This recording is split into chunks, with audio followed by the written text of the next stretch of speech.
बिस्मिल्लाहिर्रहमानिर्रहीम। अस्सलाम वालेकुम। मैं हूँ आपकी उर्दू की मौल्लमारा हिला समीर। उम्मीद है तमाम तालिब इल्म खैरियत से होंगे, खुशबाश होंगे। जैसे कि आपको पता है कि हम पढ़ रहे हैं उर्दू बराए जमात शेशम, और इसमें हम जिस बाब का आगाज किया हुआ है हमने वो है 7, और सबक नंबर 3 हम इसमें पढ़ रहे हैं, जिसका उन्वान है हिफ्ज़ाने सेहत। हासिलाते ताल्लुम हमारा ज़बान शनासी से मुताल्लिक है। अल्फाज का तलफ्फुज समझते हुए दुरुस्त एराब लगा सके। प्यारे बच्चों, मैं आपको पहले भी अराब का इस्तेमाल सिखा चुकी हूँ, इसलिए एक छोटी सी सरगर्मी कर लेते हैं। सरगर्मी ये है कि चंद अल्फाज हैं, एक तो आपने लुगत से इनके माने तलाश करने हैं, दूसरा आपने इन अल्फाज के एराब भी देखने हैं कि इनको कैसे तलफ्फुज दुरुस्त तलफ्फुज से पढ़ना है। वीडियो को पॉज करें और ये सरगर्मी करें। शाबाश, आपने अच्छे तरीके से इन अल्फाज को लुगत में तलाश भी कर लिया है और इनके एराब भी तलाश कर लिए हैं, और आपने सही तरीके से इसको पढ़ भी लिया है। आगे बढ़ते हैं। आज जो हम सबक पढ़ रहे हैं वो है अल्फाज का तलफ्फुज। ठीक है, हमने कुछ जुमले लिए हैं, इन जुमलों को आपने गौर से पढ़ना है और इनका तलफ्फुज समझते हुए दुरुस्त एराब का इस्तेमाल करना है। ये मैं आपको सिखा रही हूँ। जैसे कि अब देखिए, बाग में गुल खिला है। ठीक है, गुल के ऊपर ये जो गाफ है इस पर पेश लगा हुआ है। ठीक है, इसलिए हमें इसको मुतलफ्फिज करना आता है इस लफ्ज में। गोश्त गल गया है। अब यहाँ देखिए, गाफ के ऊपर जबर लगा हुआ है। दोनों ये इमला के एतबार से एक जैसे हैं, लेकिन इनके माने जो है वो डिफरेंट है। यहाँ पर मैं गल नहीं लिख सकती और यहाँ पर गुल नहीं लिख सकती। इसलिए कोई भी लफ्ज, आप कोई भी जुमला लिख रहे हैं, उसमें अल्फाज पर अगर आप जेर जबर पेश डाल देते हैं तो उसका उस लफ्ज को का तलफ्फुज करना आसान हो जाता है। ठीक है, इल्म हासिल करोगे तो आपको दरख्तों की अहमियत का पता चलेगा।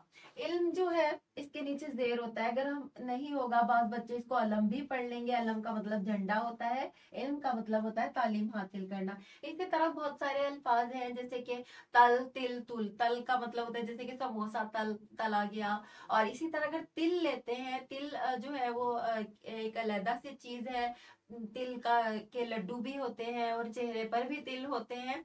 इसी तरह अगर तुल होगा, तुल का मतलब अलहदा है, इसका मतलब होता है किसी को मारने पर तुल जाना, या कोई भी काम करने पर आमादा हो जाना, उसको कहते हैं तुल गया। ठीक है, तो तल, तिल, तुल तीनों अल्फाज जो है वो इमला के अतबार से एक ही तरह से लिखे जाते हैं, लेकिन उनके माने जो है वो डिफरेंट है। तो जब हम इनको जुमलों में इस्तेमाल करते हैं तो हम उसी तरीके से इन अल्फाज का इस्तेमाल करते हैं जैसे कि जुमले में उसकी जरूरत होती है। आपको तमाम अल्फाज के मायने भी आने चाहिए और आपको एराब का भी पता होना चाहिए कि कहाँ पर हमने पेश लगाना है और कहाँ पर जेर और कहाँ पर जबर। अगर आप सही तरीके से एराब लगाएंगे तो आप उन अल्फाज को दुरुस्त तरीके से मुतलफ़्फ़िज़ भी कर सकते हैं।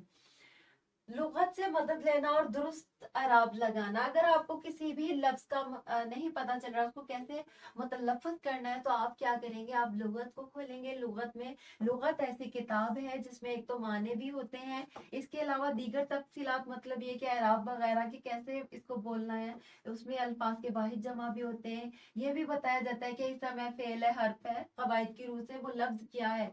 इसी तरह उस अल्फाज के मुतरादिफात भी होंगे, मतजाद भी होंगे, और अंग्रेजी में भी बताया जाता है कि इस लफ्ज को क्या कहते हैं। मुख्तलिफ मिसालों से उस लफ्ज को समझाया जा सकता है। किसी भी लफ्ज को मुतलफ़्फ़िज़ करने के लिए आपको चाहिए कि आप लुगत से मदद ले लें और देख लें किसी भी लफ्ज पर जबर है, जेर है, पेश है, तो आपने कैसे उसे पढ़ना है। या शद और जो है तशदीद के अल्फाज को किस तरह आपने बोलना है। ठीक है, एक इनफरादी सरगर्मी है जो कि सब बच्चों ने करनी है। कुछ अल्फाज हैं, दर्जे झेल अल्फाज का तलफ्फुज एराब की मदद से वाजिया करें। एराब कैसे लगाएंगे आप, जैसे कि ये लफ्ज है, ये इमराज है, अमराज है या उमराज है, इसको आपने इसका तलफ्फुज वाजिया करना है और बताना है कि इसको कैसे पढ़ते हैं। इसी तरह मुतवाजन, इज्तनाब, उजलत, अफ़आल, क़िलुला, आपने इन तमाम अल्फाज को पर अराब लगाकर इनका तलफ्फुज वाजिया करना है।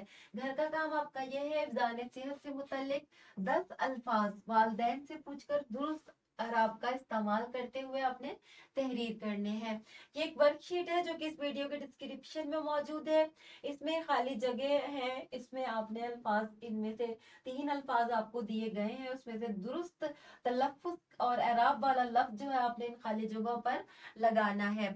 मिलते हैं अगले लेक्चर में, तब तक के लिए